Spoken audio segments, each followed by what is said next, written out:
کچھ پہلو باطن کے اعتبار سے میرے لیے بھی ضروری، آپ کے لیے بھی ضروری، کچھ تو ظاہر کی بات ہے۔ پہلی ایک بات جو قرآن کا ایک ادب بھی ہے، تعوذ، اذا قرأت القرآن فاستعذ باللہ من الشیطان الرجیم، جب قرآن پڑھو تو اللہ کی پناہ لے لو شیطان مردود سے، دشمن ہے میرا اور آپ کا۔ اور عجیب بات ہے نا، وہ تو سمجھایا جاتا ہے کہ بھائی برے کام شیطان وسوسے ڈالتا ہے، تو ٹی وی کھولے تو آدمی اعوذ باللہ پڑھ لے، اگر ٹی وی پہ غلط چیز دیکھ رہا ہے، www. پھر اعوذ باللہ پڑھ کے لکھے، شیطان ورغلا نہ دے۔ نہیں، قرآن کہتا ہے قرآن پڑھو تو اعوذ باللہ پڑھو۔ سچی بات یہ ہے ہمیں خطرہ زیادہ ہے، اسی لوگ کہتے ہیں نماز میں کیسے کیسے وسوسے آتے ہیں، باہر نہیں آتے۔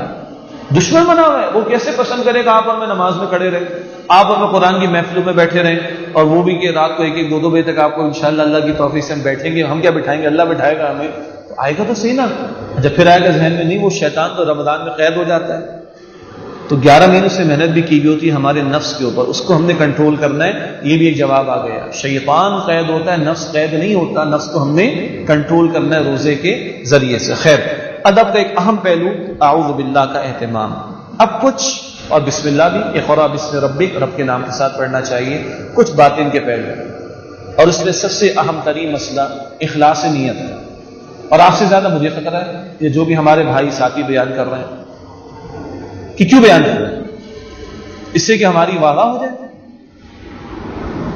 تو گئے برباد ہو گئے، شاید کسی کو فائدہ بھی ہم تو برباد ہو گئے۔ تو ہمارے حق میں بھی دعا کیجیے۔ میں شام میں تیاری اس لیے کروں، دن میں تیاری اس لیے کروں، رات کو بڑا زبردست بیان میں دے دوں تو میں تو برباد ہو گیا۔ نہیں بھائی، مجھے بھی قرآن کی ضرورت ہے، مجھے بھی فہم قرآن کی ضرورت ہے، اور اس کی احتیاط بیان میں اس کی بھی ضرورت ہے۔ اللہ مجھے بھی توفیق دے، ہم سب کو توفیق۔ اخلاص کیا ہے اس میں؟ اللہ کی خاطر، یہ اللہ نے کلام دیا، اسی سے ہدایت ملے گی۔ یہ اخلاص، مجھے ہدایت چاہیے، میرا اللہ مجھ سے کیا چاہتا ہے۔ سیدنا علی فرماتے جب میں اللہ سے باتیں کرنا چاہتا ہوں میں نماز میں کھڑا ہو جاتا ہوں، اور جب میں چاہتا ہوں کہ اللہ مجھ سے باتیں کرے میں قرآن کھولتا ہوں۔ میرا اللہ مجھ سے کیا چاہتا ہے، میرا اللہ کس بات سے راضی ہو، میرا اللہ کس بات سے ناراض ہو جائے گا، یہ میرے دل میں اخلاص بھی ہو، تو اسی کی طلب بھی ہو۔ اللہ میں تو گمراہ ہوں، اتنے فتنے کیسے بچوں گا، بچانے والی ذات تیری، اہدنا الصراط المستقیم۔ یہ طلب ہونی چاہیے ہدایت کی کہ اللہ تیری رضا مجھے مل جائے، تو مجھ سے کس بات سے راضی ہوگا وہ پتہ چل جائے، تو کن باتوں سے ناراض ہو جائے گا وہ مجھے پتہ چل جائے۔ یہ اخلاص بھی، اور یہ اندر ہدایت کی طلب بھی۔ تعصب کوئی نہ ہو۔ تعصب سے کیا مراد ہے؟ ابو جہل کو تکبر آ گیا، وہ کہتا تھا اگر ان کو میں رسول مان لوں تو یہ بڑے ہو جائیں گے، میں چھوٹا ہو جاؤں گا۔ علماء یہود میں حسد پیدا ہو گیا، یہ بنی اسرائیل سے لے کر بنی اسماعیل کو کیوں دے دی نبوت، ہم تو نہیں مانتے، حسد کا شکار ہو گئے۔ تو کہیں تکبر، کہیں حسد، کہیں باطن کے اندر اور بیماری، حب مال، حب جاہ، اور کہیں تعصب۔ تعصب یہ بھی ہے، اللہ میری آپ کے ہم سب کی حفاظت فرمائے۔ میں غلط کام کر رہا ہوں، اللہ میری آپ کے ہم سب کی حفاظت فرمائے۔ آج قرآن میں آ گئی کہ تم غلط کر رہے ہو، اب میں کیا اس کی تعویل تلاش کروں، جسٹیفیکیشن تلاش کروں؟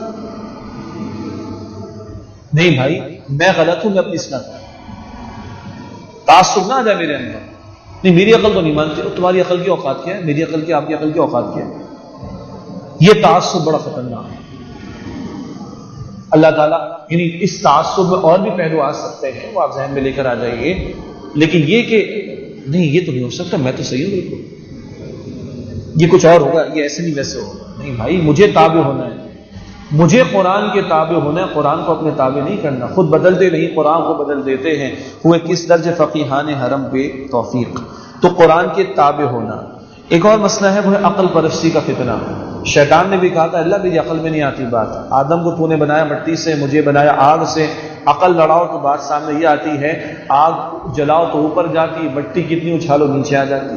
یہ ادنا ہے، میں اعلیٰ ہوں، میں سجدہ کیوں کروں، میری عقل میں بات نہیں۔ تو اپنی عقل کو بھی اللہ کرے عقل سلیم ہی رہے، اور نیچے رب کا جو تقاضا آ رہا ہے، رب کی جو بات آ رہی ہے، اس کے تابع کرنے کی کوشش۔ ایک اور ہے تسلیم کی کیفیت۔ مسلم کہتے ہیں ماننے والا، جھک جانے والا، جھکنے کے لیے تیار ہو۔ ہم سب کمزور ہیں، میں بھی اور آپ بھی۔ اللہ نے پردہ مجھ پر ڈالا ہوا، آپ پر ڈالا ہوا، اللہ کا احسان ہے، لیکن مجھے میرا تو پتا، آپ کو آپ کا پتا، اور ہم سب سے زیادہ ہمارے رب کو پتا ہے۔ لیکن یہ تسلیم کی کیفیت کہ ہاں یہ میں غلط کر رہا تھا، یہ میں غلط کر رہا ہوں، آج میرے رب کی یہ بات آ گئی ہے، میرے رب کے کلام سے یہ بات سامنے آ گئی ہے، مجھے اس کو ماننا ہے، مجھے اپنی کریکشن کرنی، مجھے اپنی اصلاح کرنی، یہ ہے ہدایت۔ اور اللہ کی قسم جب یہ طلب و تڑپ دل میں ہو تو یہ قرآن انگلی پکڑ پکڑ کر چلاتا ہے، انگلی پکڑ پکڑ کر چلاتا ہے۔ کچھ کرنے بھی لگوں گا نا غلط، اندر سے الارم بجے گا، دس از رانگ۔ تم نے کل پچھلی رات بھی سنا تھا نا، تم نے 2 دن پہلے بات سنی تھی نا، 4 ہفتے پہلے رمضان جب شروع ہوا تھا تم نے یہ پڑھا تھا نا، پھر تم یہ سود کا کام کرو گے، کچھ ہوگا ضرور، اور اللہ کی قسم یہ قبولیت کی علامت ہوگی۔ اگر میرے اندر الارم بجنا شروع ہو جائے گا I'm going to do something wrong, I must not do this, یہ ہدایت ہے، اور یہ ہم مستقل محتاج ہیں، اور یہ قرآن انگلی پکڑ پکڑ کر انشاءاللہ تعالی ہمیں چلائے گا۔ ایک اہم بات وہ اللہ سے دعا کا معاملہ، دعا یہ بھی کہ اللہ بیان کرنے والے کو بھی اخلاص دے، ہمیں بھی اخلاص دے، دعا یہ بھی کہ اللہ صحیح بات کی رہنمائی فرما دے، دعا یہ بھی کہ اللہ دلوں کو ہمارے کھول دے، رب اشرح لی صدری، اللہ میرے سینے کو کھول دے، دعا یہ بھی کہ اللہ اہدنا الصراط المستقیم، دعا یہ بھی کہ اللہم انی اسألک علما نافعا، اللہ میں تجھ سے علم نافع کا، نفع دینے والے علم کا سوال کرتا ہوں، اور دعا استقامت کی بھی۔ ابھی کتنے دل ہمارے، میرے بھی نرم، میرا بھی نرم ہے، آپ کے بھی نرم ہے، ہم تو آ کے بیٹھ گئے تھے کہ چاند ہو جائے گا تو ہم شروع کر لیں گے سلسلہ، اللہ کی مشیت اب کل رات سے شروع کریں گے، ہم تو آج ہی تیار بیٹھے ہیں۔ تو کتنا پیارا اس وقت ماحول ہے، دل کتنے نرم ہے، اللہ اس پر استقامت دے۔ ہم کمزور ہیں، ہمیں پتہ ہے چاند رات کو کچھ ہو جاتا ہے، عید کی صبح کچھ ہو جاتا ہے، لیکن اللہ تو عطا کرنے پر قادر ہے، تو استقامت دینے پر قادر ہے۔ ان باتوں کی بھی اللہ سبحانہ و تعالیٰ سے سبسکرائب کیجئے ہمارے چینل اور دبائیے بیل کا آئیکن تاکہ آپ کو ریگولر نوٹیفیکیشن اپڈیٹس مل سکے۔